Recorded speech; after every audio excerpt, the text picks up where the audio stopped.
ঠিক বলতে চাইনি মা, বিশ্বাস করো আমি এসব কথা বলতে চাইনি। আমাকে তুমি ক্ষমা করো মা, আমার ভীষণ কষ্ট মা, আমার ভীষণ কষ্ট।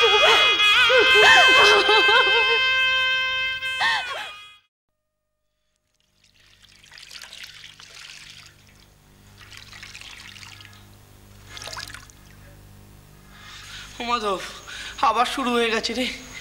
ভাবলাম পাপ পুরুষ পেরিয়ে গেল, এবার বুঝি একটু শরীরটা জুড়োবে, কিন্তু ও কি, আর তো কোনো উপায় নেই।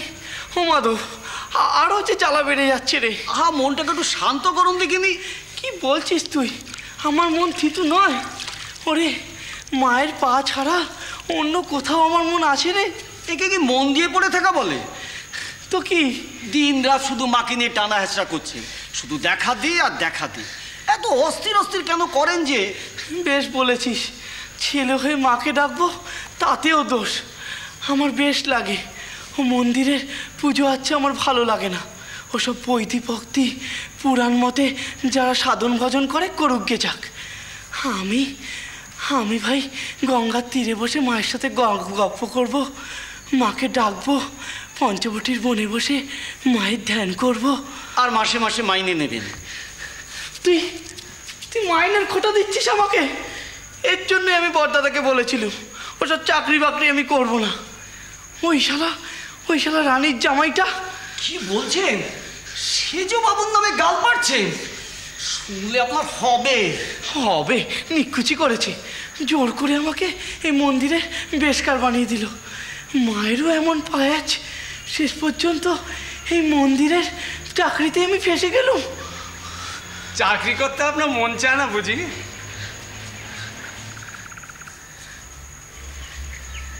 কে রে? চাকরি করতে আপনার মন চায় না বুঝি?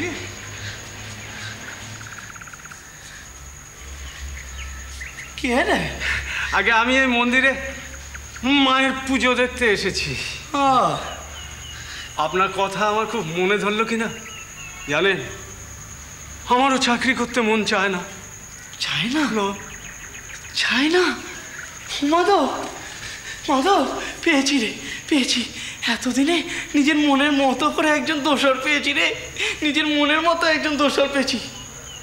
তুই তো হাঁদা। চাকরি করার অর্থ কি জানিস? চাকরি করার অর্থ হলো চাকর বৃত্তি। শুধু গা গতর দিয়ে চাকরি করলে হয় রে, অন্তরটাকে দিতে হয় না, অন্তরটাকেও বেচে দিতে হয়। আমিও তো তাই ভাবি। ভাবো?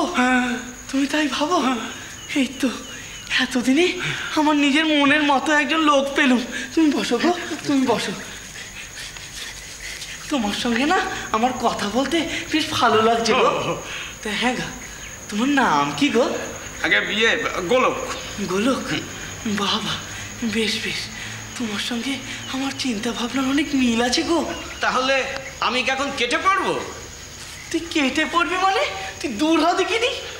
বেশ, মনে থাকে যেন। এই মেরেছে।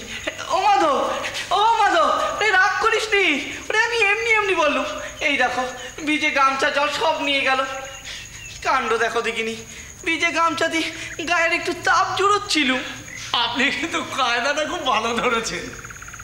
কি কায়দা গো? কাজে ফাঁকি দেবেন বলে এতটা কাজালা ভাব নিয়েছেন।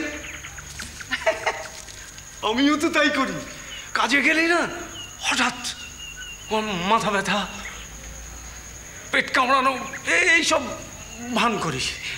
ব্যাস, তাহলে আর কাজ করতে হয় না। কাজ করতে গেলে ভালো লাগে।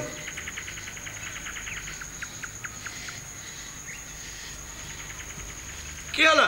হ্যাঁ, ঠিক ধরেছি কিনা বলুন, ঠিক ধরেছি কিনা?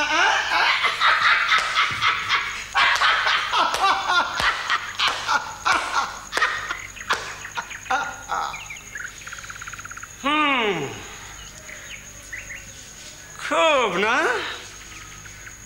তুমি চলো ডালে ডালে, তো আমি চলি পাতায় পাতায়। তুমি চলো পাতায় পাতায়, তো আমি চলি শিরায় শিরায়। কে রে? কি করলেন মশাই? ধরে ফেললাম। কাকে?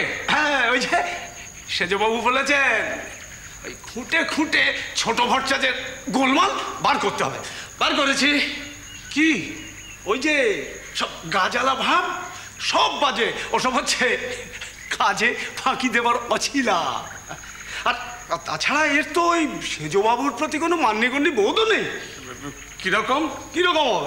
এই তো শুনছিলাম গাল পেড়ে কথা কইল, শালা রানীর জামাই নাকি ওকে এখানে জোর করে আটকেছে।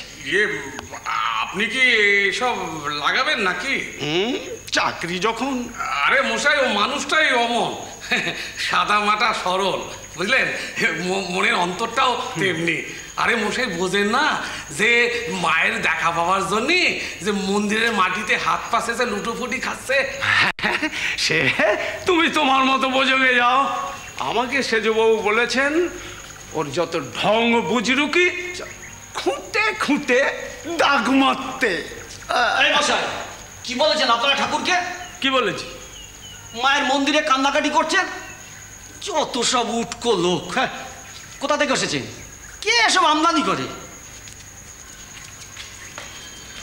চালিয়ে খেলে। শুনলেন তো, কান্নাকাটি শুরু হয়ে গেছে, আর ঠেকাতে পারলেন না।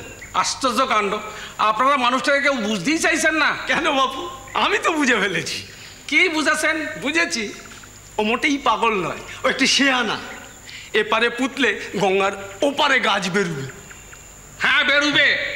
সে গাছের ছাওয়ায় তাপিজন এর তাপ জুড়বে। আপনার মতো পাপিজন কখনো ঠাই পাবে না, বুঝেছেন?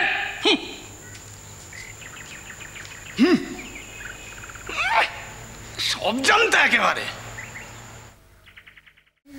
এবার বল দেখিনি, তোর মতলবটা কি? কি ভেবেছিস তুই? আমি ঝুলে পুড়ে ভিজে গামছা নিচ্ছিলুম, তুই কাকে একটা পাঠিয়ে দিলি, উল্টো পাল্টা বলে আমার গায়ের জ্বালা আরো বাড়িয়ে দিল। তুই ভেবেছিস আমি এত কষ্ট বয়ে এত তাপ পুড়িয়ে তোকে ভোগ খাওয়াতে আসবো? তুই আমায় চিনিস না মা, আমি ঠিক পালিয়ে যাব।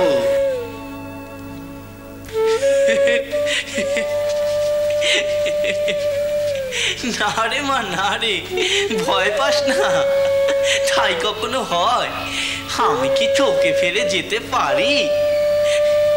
তোকে ফেলে আমি কোথাও যাব না, কিন্তু মা তুই আমার জ্বালাটা কমিয়ে দে।